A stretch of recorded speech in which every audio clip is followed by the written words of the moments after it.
തിരുവചനം തിരുവചനം. ഈശോമിശിഹായ്ക്ക് സ്തുതിയായിരിക്കട്ടെ. നമുക്കൊരു നിമിഷം പ്രാർത്ഥിക്കാം. പിതാവായ ദൈവമേ, ഞങ്ങളിന്ന് ശ്രവിക്കാൻ പോകുന്ന വചനങ്ങൾ ഞങ്ങളുടെ ജീവിതത്തിന് ഒരു മൂലക്കല്ലായി മാറാനായിട്ട് നീ ഞങ്ങളെ സഹായിക്കണമേ.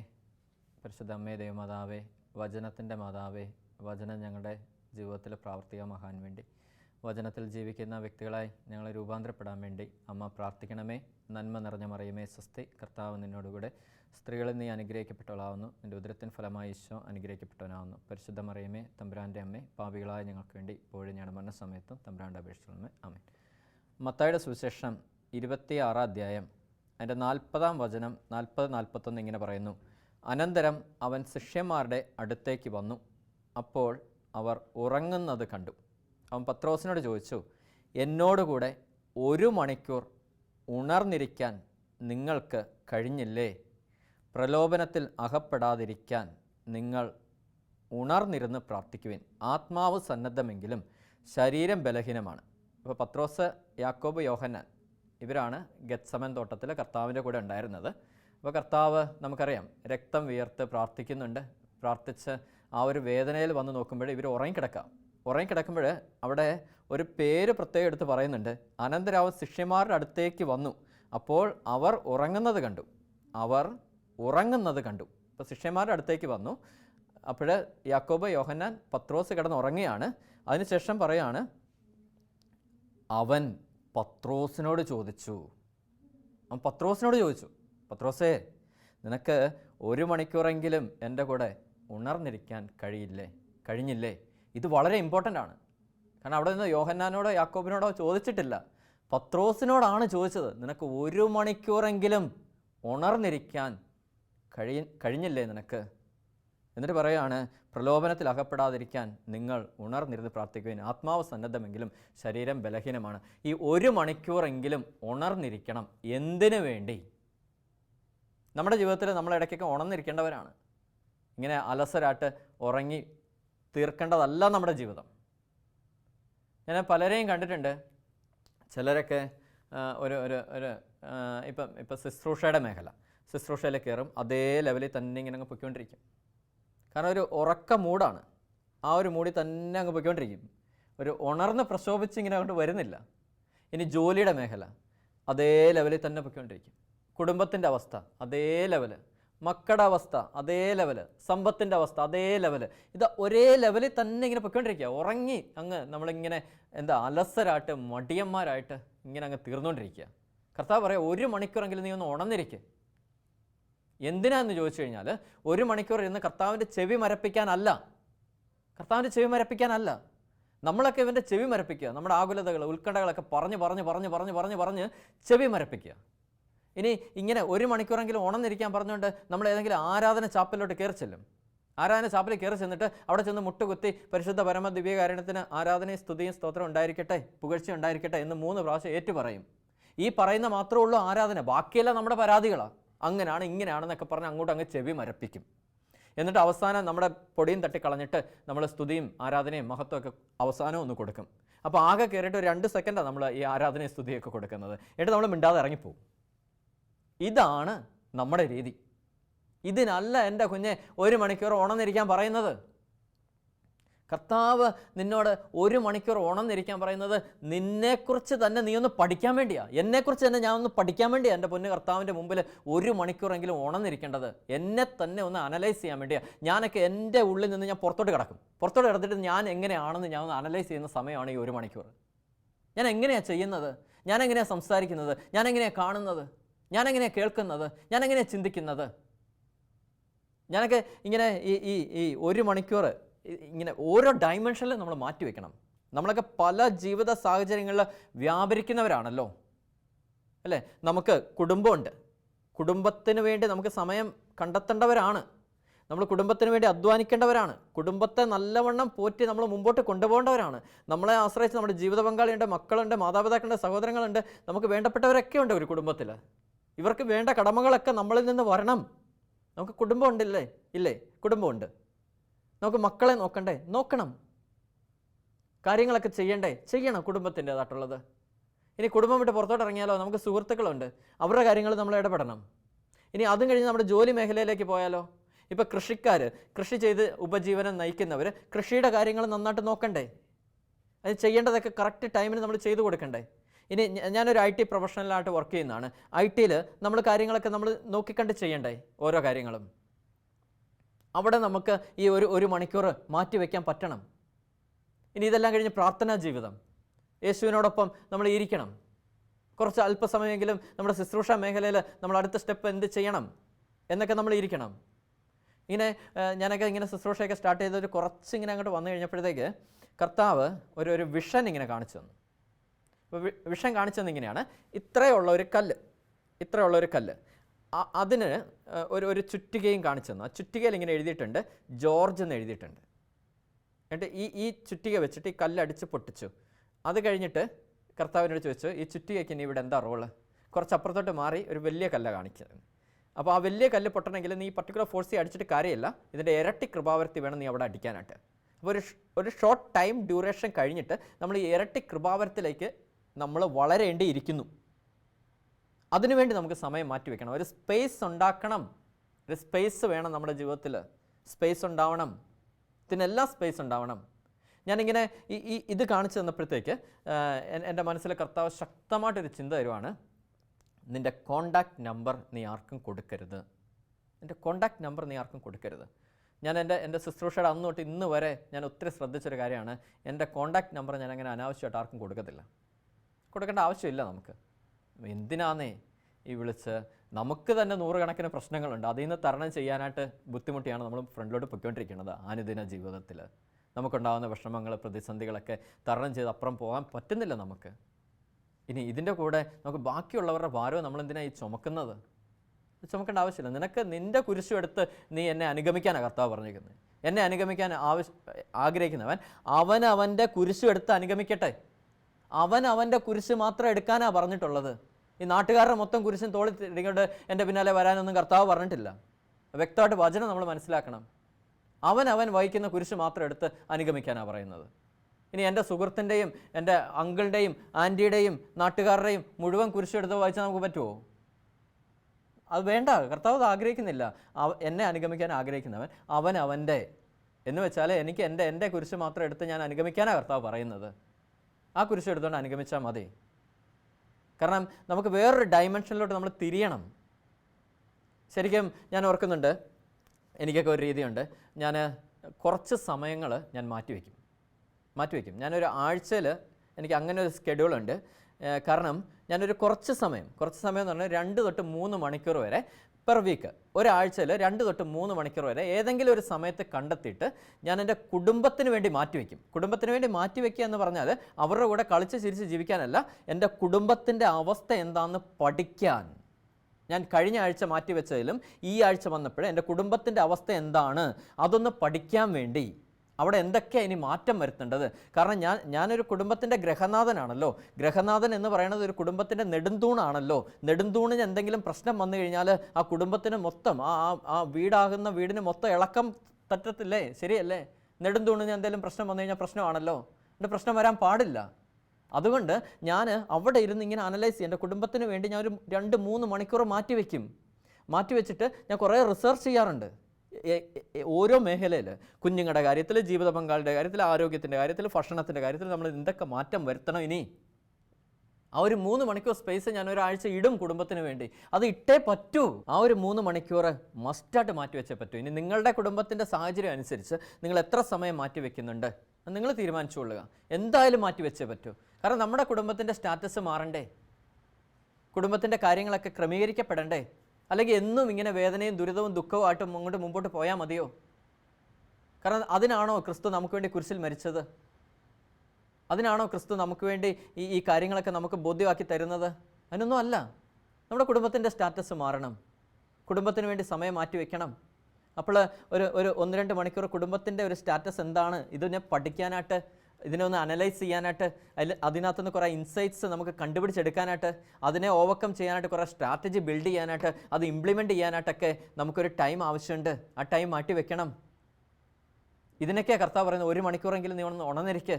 ഞാനൊരു പേരൻ്റാണ്. പേരൻറ്റിങ്ങിനെ കുറിച്ച് ഞാൻ പഠിക്കണം. എൻ്റെ കുഞ്ഞുങ്ങൾ എന്താണ്, ഞാൻ പഠിക്കണം. ഞാനൊക്കെ ഇപ്പോൾ ശ്രദ്ധിക്കുന്നത് എൻ്റെ കുഞ്ഞുങ്ങളെ ഒരു സെൽഫ് ഡിസിഷൻ മേക്കിംഗ് അതിലേക്ക് എത്തിക്കാനാണ് ഞാൻ നോക്കുന്നത്. കഴിഞ്ഞ ദിവസം തന്നെ ഒരു സംഭവം ഉണ്ടായി. എൻ്റെ കുഞ്ഞിൻ്റെ ഫസ്റ്റ് സ്റ്റാൻഡേർഡ് ക്ലാസ് സ്റ്റാർട്ട് ചെയ്തിട്ട് അവന് വൈകിട്ട് ഓൺലൈൻ ക്ലാസ് ഉണ്ട്. അപ്പോൾ ഈ മൊബൈൽ ഓൺ ചെയ്തിട്ട് ഞാൻ അവന് കൊടുക്കും. അപ്പോൾ വീട്ടിൽ വേറെ 2 സാധനങ്ങളുണ്ട്, 4 വയസ്സ് 1.5 വയസ്സ്. ഇവനെ പഠിക്കാൻ സമ്മതിക്കത്തില്ല. അതുകൊണ്ട് ഇവനെ ഞാൻ ഒരു റൂമിനകത്തിട്ട് അടച്ചിട്ടിട്ട് അവിടെ ഇരുന്ന് ഇവൻ സ്വസ്ഥമായിട്ട് ഇരുന്ന് പഠിച്ചോളും. അപ്പം അങ്ങനെ നോക്കിയപ്പോൾ 5:30 ഒരു പീരീഡ് സ്റ്റാർട്ട് ചെയ്യും. അത് 6:15 തീരും. 6:15 ഒരെണ്ണം തുടങ്ങും. 7 മണി വരെ ഇവന് 2 ക്ലാസ് ഉണ്ട്. അപ്പോൾ 6:40 ആയപ്പോൾ ഒരു ദിവസം കറണ്ട് പോയി വീട്ടിൽ. അപ്പോൾ ഇവൻ ഈ റൂമിനകത്തുള്ളത് എനിക്കറിയത്തില്ല. അപ്പോൾ കറണ്ട് പോയി കഴിഞ്ഞ് കുറേ നേരം കഴിഞ്ഞപ്പോൾ എനിക്കൊരു ബോധം വന്നു, അയ്യോ കുഞ്ഞ് റൂമിനകത്താണല്ലോ, അവൻ ഇരുട്ടത്താണല്ലോ ഇരിക്കുന്നത്. ഞാൻ പയ്യപ്പോൾ ഡോറ് തുറന്ന് നോക്കിയപ്പോൾ ഞെട്ടിപ്പോയി. കാരണം ഇവൻ ചെയ്തത് എന്താണെന്നറിയാമോ, ഇവൻ്റെ നോട്ട്ബുക്ക് തുറന്നു. അതിനകത്തൊരു ഡ്രോയിങ് നോട്ട്ബുക്ക് ഉണ്ട്. അതിനകത്തെ ഷീറ്റ് വൈറ്റ് ആണ്. ഈ നോട്ട്ബുക്ക് തുറന്ന് ഇങ്ങനെ പിടിച്ചിട്ട് ഇവൻ ഈ മൊബൈൽ ഇങ്ങനെ പിടിച്ചേക്കാണ്. അതിൻ്റെ ഫ്ലാഷ് ലൈറ്റ് ഇവൻ ഓണാക്കി കഴിഞ്ഞിട്ട് നമ്മളിങ്ങനെ ഷൂട്ടിങ്ങിനിടയ്ക്കൊക്കെ കാണുന്ന പോലെ ഈ ഫ്ലാഷ് ലൈറ്റ് ചെന്നിട്ട് ഈ വെള്ള പേപ്പറിൽ അടിച്ചിട്ട് റിഫ്ലക്റ്റ് ചെയ്യുക. അതിൻ്റെ വെട്ടം ഇവന് നേരെ മുഖത്തോട്ടാണ്. അപ്പോൾ ഇവൻ ക്യാമറ നോക്കുമ്പോൾ കറക്റ്റ് അവൻ്റെ മുഖം ഭയങ്കര വെളിച്ചമാണ്. അവനത് മാനേജ് ചെയ്യാൻ തുടങ്ങി. കാരണം 1ാം ക്ലാസ്സിൽ പഠിക്കുന്ന കുഞ്ഞാണെന്ന് ഓർത്തോണേ. അവരെ ഒരു സെൽഫ് ഡിസിഷൻ മേക്കിങ്ങിലേക്ക് നമ്മൾ കൊണ്ടുവരിക. കാരണം തന്നെത്താനെ തീരുമാനം എടുക്കാനുള്ള കേപ്പബിലിറ്റിയിലേക്ക് കൊണ്ടുവരിക. ഇനി മോള് LKG പഠിക്കുന്നത്. അവൾ സ്കൂൾ കണ്ടിട്ടില്ല. കാരണം ഇപ്പോഴത്തെ ഒരു സിറ്റുവേഷനിൽ അവൾ സ്കൂളിൽ പോകാൻ പറ്റത്തില്ല. അതുകൊണ്ട് അവൾ ഓൺലൈൻ ക്ലാസ്സാണ്. ഓൺലൈൻ ക്ലാസ്സിൽ ഒരിക്കലും പോകാത്തൊരു കുഞ്ഞെ നമുക്ക് പിടിച്ചിരുന്ന പാടാണല്ലോ. ഞാൻ എൻ്റെ മൂത്തവനെ ഏൽപ്പിച്ചേക്കുന്നത് അവളെ പഠിപ്പിക്കാനായിട്ട്. കാരണം അവൻ LKG കഴിഞ്ഞ് വന്നാണല്ലോ. അപ്പോൾ ആൽഫബറ്റ് കാര്യങ്ങളൊക്കെ അവനെ ഇപ്പോൾ പഠിപ്പിച്ചു കൊടുക്കുന്നത്. അതുകൊണ്ട് അവൾക്ക് ഭയങ്കര ഈസിയാണ്. അവൻ്റെ കൂടെ ഇരുന്ന് പഠിച്ചോളും. കാരണം അങ്ങനെ ഒരു സെൽഫ് മേക്കിംഗ് എബിലിറ്റിയിലേക്ക് കൊണ്ടുവരിക. ഇനി എൻ്റെ വൈഫ് ചില കാര്യത്തിനൊക്കെ ഭയങ്കര കണ്ണിങ് ആണ്. നമ്മുടെ ഹൗസ് ഓണറിൻ്റെ, നമ്മളവിടെ റെൻറ്റിനാണ് താമസിക്കുന്നത്. അപ്പോൾ ഹൗസ് ഓണറിൻ്റെ അവിടെ നിന്ന് തേങ്ങ വാങ്ങിക്കും. അപ്പോൾ ഈ തേങ്ങ ഒരു 20-25 ഒരുമിച്ചാണ് വാങ്ങിക്കുന്നത്. ആ മനുഷ്യൻ ഈ തേങ്ങ കൊണ്ടുവന്ന് പുറയിലിട്ടിട്ട് പോകും. ഈ തേങ്ങ മുഴുവൻ ഈ 4 വയസ്സുള്ള കുഞ്ഞിനെ കൊണ്ട് എടുത്ത് അകത്തിടിപ്പിക്കുന്നത്. ഞാൻ പലപ്പോഴും ചോദിച്ചിട്ട് എന്താ ഇങ്ങനത്തെയൊക്കെ ക്രൂരത കാണിക്കുന്നത്, ഈ കുഞ്ഞിനെ കൊണ്ട് ഇതൊക്കെ എടുക്കുമ്പോഴത്തേക്ക് അവൾക്ക് ഇങ്ങനെ വിഷമമല്ലേ? അത് ചെയ്ത് പഠിക്കട്ടെ. കാരണം തന്നെത്താനെ കാര്യങ്ങൾ ചെയ്യാനായിട്ട് അവർക്ക് പറ്റണം. ഡ്രസ്സൊക്കെ അലക്കി നേരെ കൊണ്ട് ഉണക്കി ഇടത്തുള്ളൂ. ഓരോരുത്തരും മടക്കി വെക്കുന്നത് എൻ്റെ കുഞ്ഞുങ്ങളാണ് മടക്കി വെക്കുന്നത്. ഈ 6 വയസ്സുള്ള 4 വയസ്സുള്ള ഇപ്പോൾ 1.5 വയസ്സുള്ള അവനും തുടങ്ങിയിട്ടുണ്ട്. അവൻ്റെ ഡ്രസ്സൊക്കെ എടുത്തിട്ട് അവനൊരു ബോക്സ് ഉണ്ട്, അതിനകത്തിരുന്ന് അവനാണ്. അങ്ങനെ ഒരു സെൽഫ് മേക്കിംഗ് എബിലിറ്റിയിലേക്ക് നമുക്ക് കുഞ്ഞുങ്ങളെ കൊണ്ടുവരേണ്ടിയിരിക്കുന്നു. അതിനൊരു പേരൻറ്റിങ് സ്കില്ല് നമുക്ക് ആവശ്യമാണ്. ആ ഒരു സ്കിൽ അപ്ഗ്രേഡ് ചെയ്യണം. ഇന്നിരിക്കുന്ന പോലെ അല്ല നാളെ ഇരിക്കുന്നത്. ഇന്നത്തെ ഫാസ്റ്റാണ്. നമ്മളൊക്കെ അന്ന് പുസ്തകത്തിൽ നോക്കിയാണ് പഠിച്ചുകൊണ്ടിരുന്നത്. ഇന്ന് ഇവർക്ക് ഓൺലൈൻ മാധ്യമത്തിലൂടെ ഇവർ പഠിച്ചുകൊണ്ടിരിക്കുന്നത്. കാരണം അവിടെ തന്നെ മാറുക സംഭവം. അത് നമ്മൾ അതനുസരിച്ച് മാറിയില്ലെങ്കിലോ എന്താ അവിടെ സംഭവിക്കണത്? അവിടെയും നമുക്ക് ടൈം സ്പെൻഡ് ചെയ്യണം. 1 മണിക്കൂറെങ്കിലും നീ പേരൻറ്റിങ്ങിന് വേണ്ടി നീ ഉണർന്നിരിക്കണം.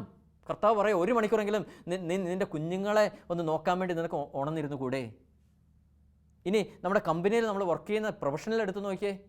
അല്ല, ഞാനൊക്കെ IT-യിലാണ് വർക്ക് ചെയ്യുന്നത്. IT-യിൽ എന്തുമാത്രം ജോബ് ലോസാണ് വരുന്നത്. ഓരോ ദിവസം നമ്മൾ കേൾക്കുന്നുണ്ട് ജോബ് ലോസ് ഇഷ്ടം പോലെ വരുന്നത്. കാരണം നമ്മൾ സ്കിൽ അപ്ഗ്രേഡ് ചെയ്തില്ല, നമ്മൾ തെറിച്ചു പോകും. കാരണം ചിലരൊക്കെ കയറിയിട്ട് കയറിയ ആ ഒരു സ്റ്റാറ്റസിൽ തന്നെ അല്ലെങ്കിൽ ഒരു പ്രോഗ്രാമിംഗ് ഡെവലപ്പറായിട്ട് കയറുന്നു, അല്ലെങ്കിൽ ഒരു നെറ്റ്വർക്ക് എഞ്ചിനീയറായിട്ട് കയറുന്നു. പുതിയ കാര്യങ്ങളൊന്നും പഠിക്കുന്നില്ല. ഒരു IT-യിൽ ഇന്ന് കാണുന്നതല്ല നാളെ കാണുന്നതല്ല നാളെ കഴിഞ്ഞ്. ഒരാഴ്ച കഴിയുമ്പോൾ എൻ്റയർലി ഡിഫറെൻറ്റാണ് കഴിഞ്ഞ ആഴ്ചത്തെ കഴിഞ്ഞും. അപ്പോൾ ഇതുപോലെ ടെക്നോളജി മാറി പൊയ്ക്കൊണ്ടിരിക്കുക. അതിനെ മാറി പൊയ്ക്കൊണ്ടിരിക്കുമ്പോൾ നമ്മൾ ഇതനുസരിച്ച് വളർന്നില്ലെങ്കിലോ? എന്നിട്ട് ഞാനൊക്കെ ചെയ്യുന്നത്, ഒരു ദിവസം എൻ്റെ ഓഫീസിൽ ഒരാളുണ്ട്, ഒരു സീനിയർ മാനേജറാണ്. പുള്ളിയുടെ കയ്യിൽ നിന്നാണ് എനിക്ക് അങ്ങനെ ഒരു ഇൻസ്പിറേഷൻ കിട്ടിയത്.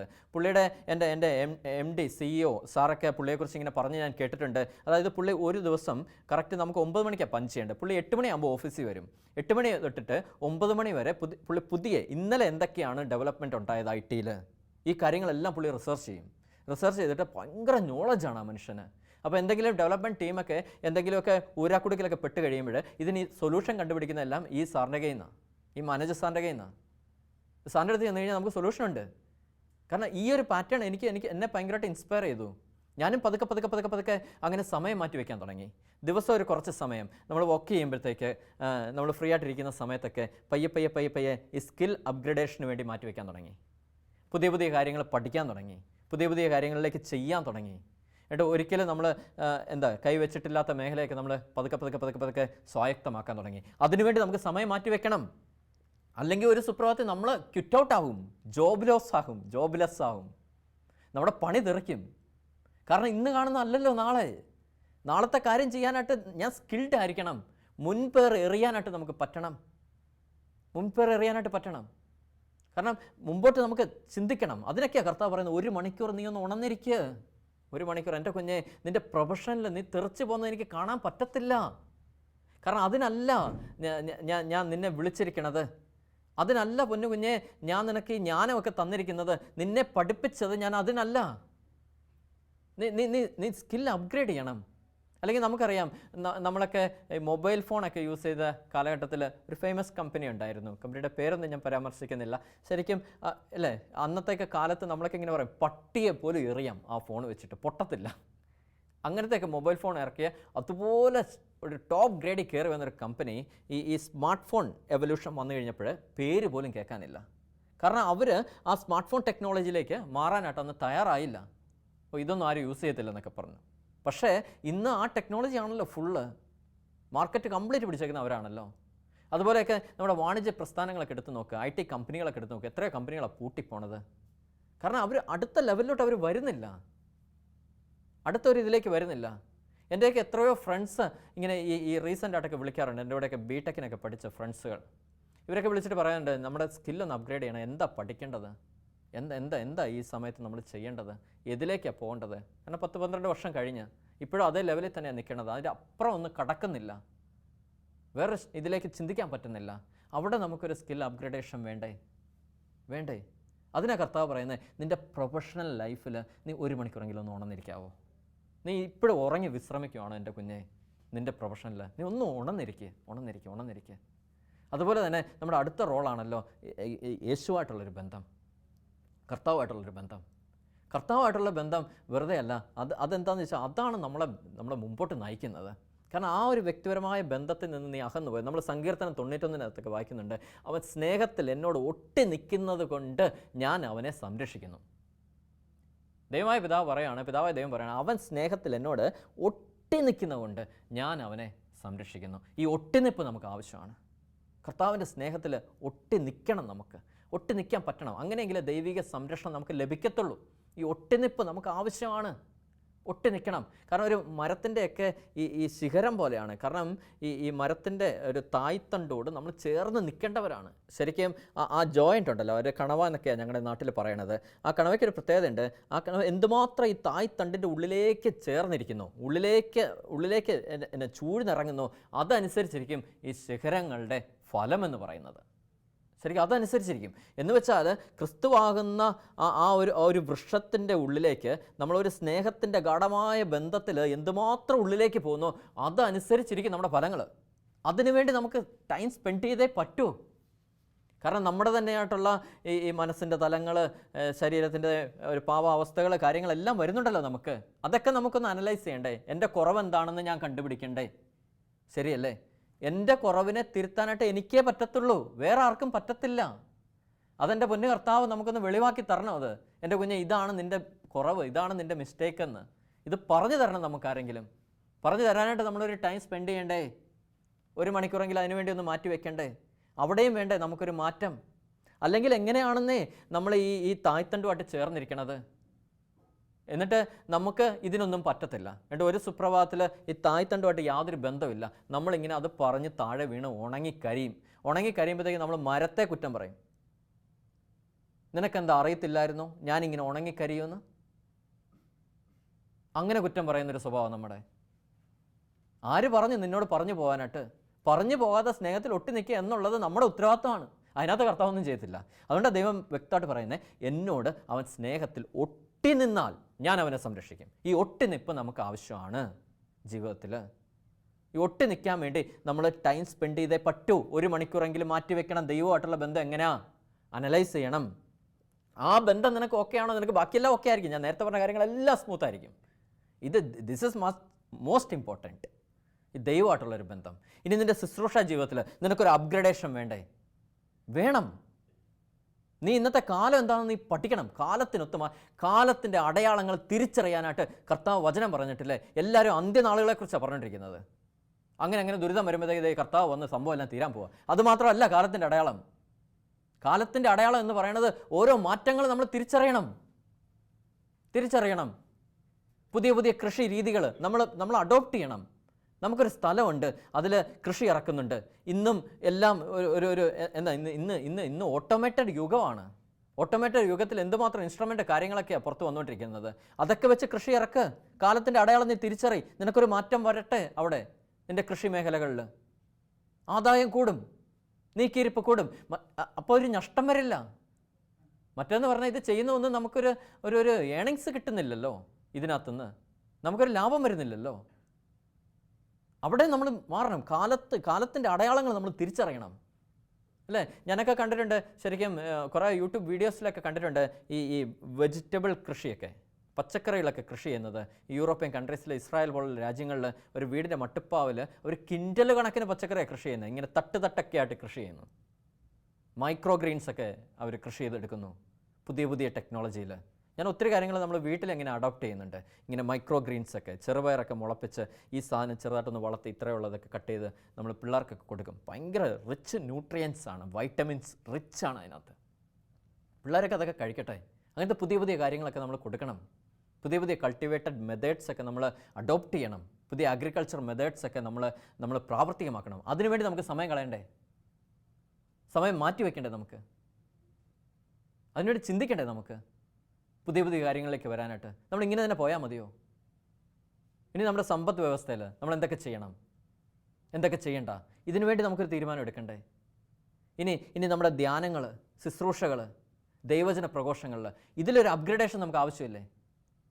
ഉറപ്പായിട്ട് ആവശ്യമുണ്ട്. ഈ ഒരു കാലഘട്ടത്തിന് യോജിച്ച രീതിയിൽ കാലഘട്ടത്തിൻ്റെ ഒരു ശുശ്രൂഷ നയിക്കാനാണ് നമ്മളെ ഓരോരുത്തരെ കർത്താവ് വിളിച്ചേക്കുന്നത്.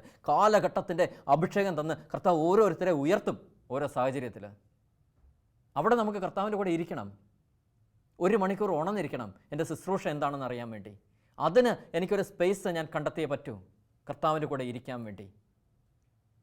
അതുകൊണ്ട് നമുക്ക് ജീവിതത്തെ മുഴുവൻ complete dimensions, every sectors in my life, അല്ലേ? സെഗ്മെൻറ്റേഷൻ എന്നൊക്കെ ഞങ്ങളുടെ IT ഭാഷയിലൊക്കെ പറയും. നമ്മുടെ എൻ്റയർ ലൈഫിനെ എടുത്തിട്ട് സെഗ്മെൻ്റ് ആക്കുക, ഓരോ സെഗ്മെൻറ്റിലും ഒരു സ്പേസ് ആവശ്യമാണ് കർത്താവിൻ്റെ കൂടെ ഇരിക്കാൻ വേണ്ടി. ഓരോ മണിക്കൂറെങ്കിലും ആ ഒരു സ്പേസ്, ആ ഒരു സെഗ്മെൻറ്റിന് വേണ്ടി നമ്മൾ മാറ്റി വയ്ക്കണം. ഓരോ സെഗ്മെൻറ്റിലും. എന്നിട്ട് ഓരോ സെഗ്മെൻറ്റും നമ്മൾ അഴിച്ച് പണിയണം, അല്ലേ? നമ്മുടെ വണ്ടിയൊക്കെ ഒന്ന് കേടായി കഴിഞ്ഞാൽ നമ്മൾ കൊണ്ട് കാണിക്കത്തില്ലേ? ഇനി മൊത്തത്തിൽ എന്തിനാണ് നമ്മൾ സർവീസ് ചെയ്തെടുക്കുന്നത്? കംപ്ലീറ്റ് പാർട്സ് നന്നായിട്ട് വർക്ക് ചെയ്യണ്ടേ? എങ്കിലല്ലേ നമുക്ക് സേഫായിട്ട് എത്താൻ പറ്റത്തുള്ളൂ. ഇനി ടയറിന് കോട്ടമുണ്ട്, അത് ചെയ്തില്ലെങ്കിലോ എത്താൻ പറ്റുമോ? നമുക്ക് സ്മൂത്തായിട്ട് നമുക്ക് ട്രാവൽ ചെയ്യാൻ പറ്റുമോ? പറ്റത്തില്ല. ഇനി എൻ്റെ എഞ്ചിൻ എന്തെങ്കിലും തകരാറുണ്ട്, ബാക്കിയെല്ലാം ചെയ്ത് എഞ്ചിന് തകരാറ് മാത്രം മാറ്റിയില്ലെങ്കിലോ വിഷയമാണല്ലോ. എന്ന് പറയുന്ന പോലെ നമ്മുടെ ജീവിതത്തിൽ ഒരു എൻറ്റയർ കാര്യങ്ങളെ സെഗ്മെൻറ്റ് ചെയ്യുക, എല്ലാത്തിനെയും എടുത്ത് സെഗ്മെൻറ്റ് ചെയ്തിട്ട് ഓരോ സെഗ്മെൻറ്റ് എടുത്തിട്ട് അവിടെ ഞാൻ എങ്ങനെയാണ് മാറ്റം വരുത്തേണ്ടത്? കർത്താവിൻ്റെ കൂടെ 1 മണിക്കൂറെങ്കിലും ഒന്ന് ഉണർന്നിരിക്കുക. നീ അവിടെ ഉറങ്ങാതെ അവിടെ നീ ഉണർന്നിരുന്നേ പറ്റൂ. അങ്ങനെ നമുക്ക് മാറ്റം വരുത്താം. നമുക്ക് മാറണം, നമുക്ക് മാറി ചിന്തിക്കണം. നമ്മൾ ക്വിറ്റ് ഔട്ട് ആകരുത്. സമൂഹത്തിൽ നിന്ന് നമ്മൾ തെറിച്ച് പോകരുത്. ജോലിയിൽ നിന്ന് നമ്മൾ തെറിച്ച് പോകരുത്. നമ്മൾ കഴിവില്ലാത്തവനെന്ന് ആരും പറയരുത്. ശുശ്രൂഷയിൽ നമ്മൾ ക്വിറ്റ് ഔട്ട് ആവരുത്. നമ്മുടെ ശുശ്രൂഷ മേഖലകൾ അനുഗ്രഹമാകണം, അഭിഷേകം ഇറങ്ങുന്ന ശുശ്രൂഷയാവണം, കാലഘട്ടത്തിന് യോജിച്ച രീതിയിലുള്ള ശുശ്രൂഷയാവണം. നമ്മുടെ കൃഷിഭൂമികൾ വിളവ് തരാത്ത ഭൂമിയായിട്ട് ഇരിക്കരുത്. നമ്മുടെ കുടുംബത്തിൽ തകർച്ചകൾ ഉണ്ടാവരുത്. ദൈവത്തിൻ്റെ സ്നേഹത്തിൻ്റെ ഒട്ടിനിപ്പ് നമുക്ക് എപ്പോഴും ഉണ്ടാവണം. ഇതിനൊക്കെ വേണ്ടി നമുക്ക് ഈ 1 മണിക്കൂറെങ്കിലും ഓരോ സെഗ്മെൻറ്റിലും നമുക്ക് മാറ്റി വെച്ചേ പറ്റൂ. അതുകൊണ്ട് കർത്താവിൻ്റെ കൂടെ നമുക്ക് ഇരിക്കാൻ ഒരു തീരുമാനം എടുക്കാം. ഒരു സ്പേസ് ഓരോ സെഗ്മെൻറ്റിലും നമുക്ക് കർത്താവിന് കൊടുക്കാം. ഈശോ ഒത്തിരി സങ്കടപ്പെട്ടാണ് ചോദിക്കുന്നത്. അത് പത്രോസിനോടാണ് ചോദിക്കുന്നത്. കാരണം പത്രോസ് സഭയെ നയിക്കാനായിട്ട് നിയോഗിക്കപ്പെട്ട ആളാണ്, ആദ്യത്തെ മാർപ്പാപ്പയാണ്. പത്രോസിന് ഉത്തരവാദിത്വമുണ്ട്. പത്രോസ് ഇങ്ങനെ ഉറങ്ങിയിരുന്നാൽ പറ്റത്തില്ല. കാരണം നേതാവ് ഉറങ്ങിയാൽ അണികളും ഉറങ്ങും. കുടുംബനാഥൻ ഉറങ്ങിയാൽ കുടുംബത്തിലെ മറ്റു വ്യക്തികളെല്ലാം ഉറങ്ങും. ഒരു കമ്പനിയിലെ മാനേജർ ഉറങ്ങിയാൽ ആ സ്റ്റാഫ് മൊത്തം ഉറങ്ങും. അതുകൊണ്ട് നേതൃനിരയിലിരിക്കുന്നവർക്ക് ഉറങ്ങി നീ വിശ്രമിക്കരുതേ. നീ ഉണർന്നിരുന്ന് ചിന്തിക്കേണ്ടതാണ്. കാരണം ബാക്കി എല്ലാത്തിൻ്റെയും ഒരു മോറൽ റെസ്പോൺസിബിലിറ്റി നിനക്കുണ്ടേ, അതിൽ നിനക്ക് ഒഴിഞ്ഞു മാറാൻ പറ്റത്തില്ല. അതുകൊണ്ട് നമുക്ക് കർത്താവിൻ്റെ കൂടെ ഇരിക്കാം. പത്രോസിനോട് നീ ചോദിച്ച പോലെ തന്നെ കർത്താവ് ഇന്ന് എന്നോടും നമ്മളോട് എല്ലാവരോടും കർത്താവ് ചോദിക്കുക, നിൻ്റെ ജീവിത ഡയമെൻഷൻസിൽ എനിക്ക് വേണ്ടി 1 മണിക്കൂർ എൻ്റെ കുഞ്ഞെ നിനക്കൊന്ന് ഉണർന്നിരിക്കാൻ പറ്റുമോ? കർത്താവിൻ്റെ കൂടെ നമുക്കിരിക്കാം, ഉണർന്നിരിക്കാം. അമ്മേ പരിശുദ്ധ ദൈവമാതാവേ, നിൻ്റെ പുത്രനോടൊപ്പം ആയിരിക്കാനായിട്ട്. ഓരോ നല്ല നല്ല തീരുമാനങ്ങൾ, ഓരോ ജീവിത സാഹചര്യത്തിന് ചേർന്ന രീതിക്കുള്ള തീരുമാനങ്ങൾ എടുത്ത് നല്ല ഒരു ക്വാളിറ്റി ജീവിതം, നല്ല ഒരു എന്താ പറയണേ, ഒരു പുണ്യജീവിതം നയിക്കാനായിട്ട് എൻ്റെ പൊന്നു കർത്താവേ നീ സഹായിക്കണമേ. അമ്മേ പരിശുദ്ധമാതാവേ, നീ അതിന് സഹായിക്കണമേ. നിൻ്റെ പുത്രൻ്റെ കയ്യിൽ നിന്ന് ആ കൃപ ഞങ്ങൾക്ക് നീ വാങ്ങിച്ചു തരണമേ. നന്മ നിറഞ്ഞ മറിയമേ സ്വസ്തി, കർത്താവ് നിന്നോടുകൂടെ, സ്ത്രീകൾ നീ അനുഗ്രഹിക്കപ്പെട്ടവളാവുന്നു, നിൻ്റെ ഉദരത്തിൻ ഫലമായി ഈശോ അനുഗ്രഹിക്കപ്പെട്ടവനാവുന്നു. പരിശുദ്ധ മറിയമേ തമ്പുരാൻ്റെ അമ്മേ, പാപികളായ ഞങ്ങൾക്ക് വേണ്ടി ഇപ്പോഴും ഞങ്ങളുടെ മരണസമയത്തും തമ്പുരാൻ്റെ അപേക്ഷിച്ചുള്ളമേ. ആമേൻ.